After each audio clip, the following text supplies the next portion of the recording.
Welcome into the era of AI. Hello there and welcome. In this lecture right here, I would like to show you how you can use ChatGPT on your browser. Without further ado, let's get right into it.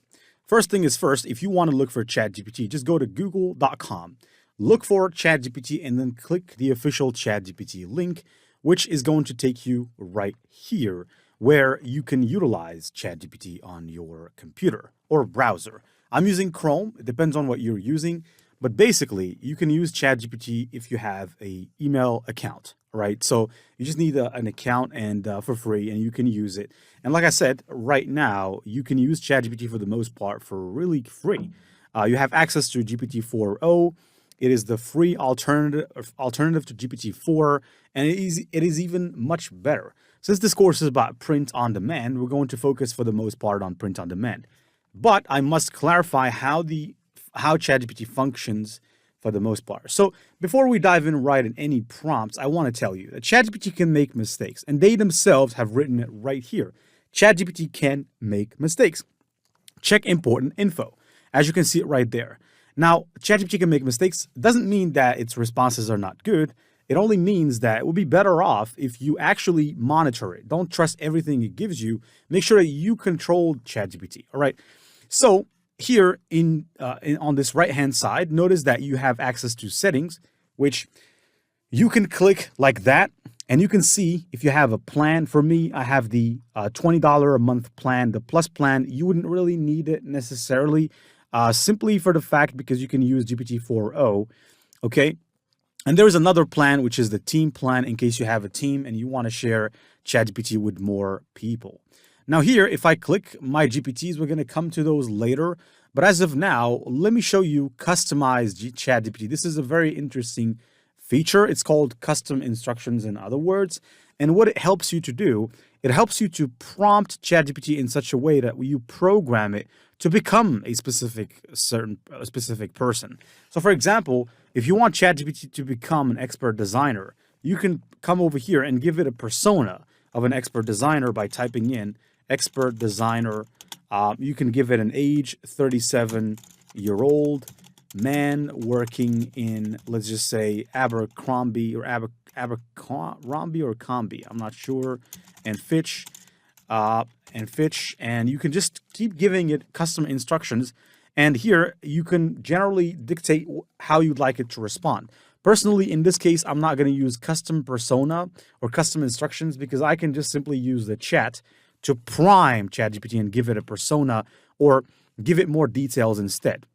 But you can absolutely do that. This will be very helpful, for example, if you are a sales rep or a sales director or a customer representative and you want ChatGPT to understand the hurdles about your job and to actually, you give it a description about yourself, which will make it pretty much, it will make it act like you. It will make it become, in other words, somewhat like you, right? So you can program it to be another extension about yourself using custom instructions, which you can just save and enable for all chats, which means that this will be taken into consideration from now on for all the rest of the chats.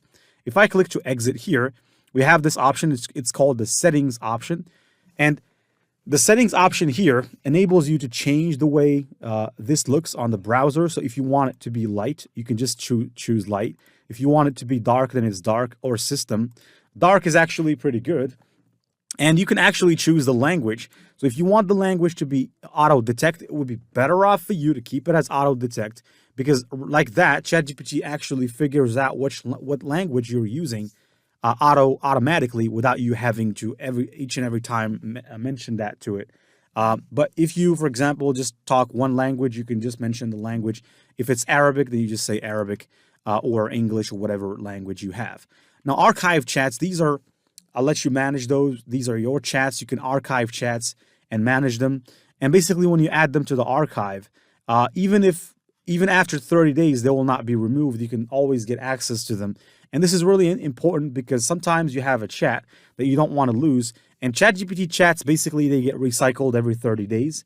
And so generally speaking, some chats you want to keep because you might be using them every day because there are some specific prompts that you have used during those chats to actually, you've done a lot of work and you don't want to lose that because you're using those prompts every day and you want to always find them back, you can add them to the archive. As far as personalization is concerned, I need to tell you that ChatGPT has a memory, and ChatGPT's memory is it remembers previous conversation. So if you don't want ChatGPT to remember and recall previous conversation, if you think that's going to be a blockage, you can simply deactivate the memory feature of ChatGPT, which is going to enable you to have a clear or clean conversation every time you start a chat with ChatGPT. Now, as far as the speech is concerned, you can always change the voiceover artist to someone else instead of the one that you're using. In this case, we have Ember, Juniper, Breeze, Cove. There's multiple. They'll add more in the future. As far as data controls here, you can add some links, export your chat data, or even delete your account if you want to. Personally, I leave the improve the model for everyone on. This allows me to like or dislike prompt answers from ChatGPT, which allows us to contribute to the community. Now, the builder profile here, we're going to talk about the GPT builder profile. So what exactly is the GPT builder profile? It's actually very simple. All right, so there is something called GPT Store, which I'm going to introduce you to. We're also going to create our own GPT that can create designs for the most part. And the GPT Store, if you want to start creating GPTs and adding them to the GPT Store, you would need to have a builder profile. And you must basically create this builder profile, at least by adding your name here and activating your builder profile. You can also add your LinkedIn. You can add your GitHub link or X link or even your own website by making sure you connect the domain to ChatGPT. You can connect apps such as Google Drive, Microsoft OneDrive for business or personal, both of them. And you can basically connect these apps by just simply clicking on a connect, and you can connect the account to ChatGPT. For security purposes, you can enable multi-factor authentication every time you try to log in. Personally, I don't do that, but you can do it if you want to secure your ChatGPT. Now, for the most part here, you can close this, and anytime you want to start a chat with ChatGPT, you can just type something. So, for example, let's say you want to create a design about, I don't know, a design about the Mona Lisa, right? So, create a great and weird Mona Lisa, right? Mona Lisa design. Okay, now it's going to tap into its abilities to generate images. Like I said earlier, GPT 3.5 cannot generate images, but currently I'm not using GPT 3.5. I'm using GPT 4, which gives me access to generate images, okay? And GPT 4o and 4 are actually quite similar, except for one fact. GPT 4o is free for everyone to use, and it's more advanced than the GPT 4 version itself, right? Which is paid for me right now. I pay $20 for ChatGPT, and you get access to pretty much the same as me, right? Even better, you're getting access to GPT 4o, which can basically do everything GPT 4 can do and much better because it is faster. Now you can see this response right here. So this is the Mona Lisa that we have generated. Anytime you don't like an image, you can actually click here, bad response, or you can regenerate an image if you don't like it, which means it's going to regenerate another Mona Lisa picture in case you didn't like the first one, right? In case of text prompts, I'm going to show you right now. Let's just wait for a second here for this to render.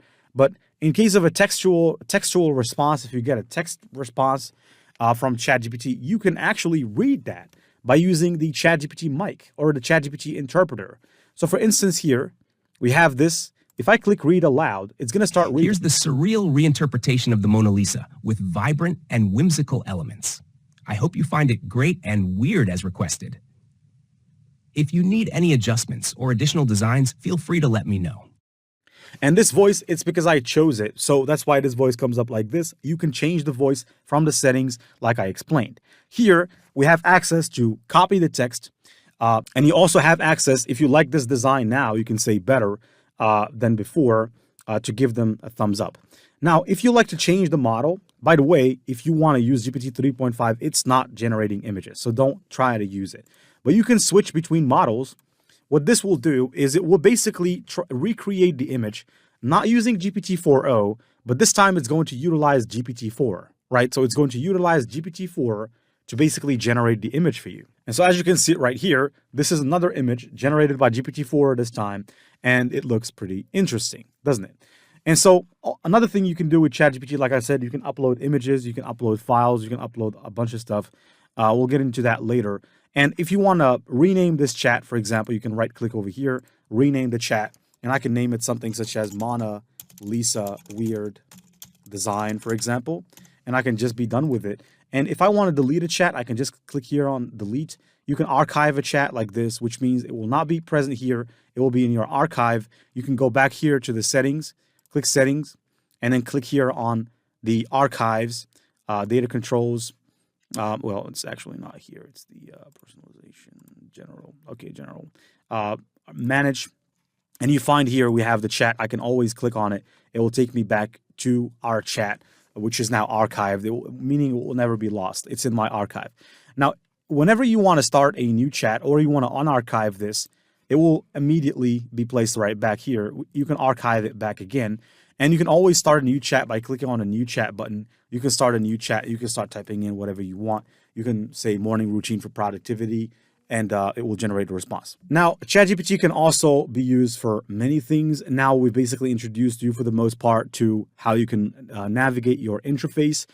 In the next lecture, we're going to introduce you to the GPT store, how you can create your own GPT, and then we're going to introduce you to prompt engineering strategies that will help you to get the best prompts, and of course the reverse engineering strategy in a lecture after that, in which we're going to explain to you how you can utilize ChatGPT to recreate prompts backwards for you instead of writing them yourself. You can use it to create prompts for you that you can use later to generate designs for print on demand.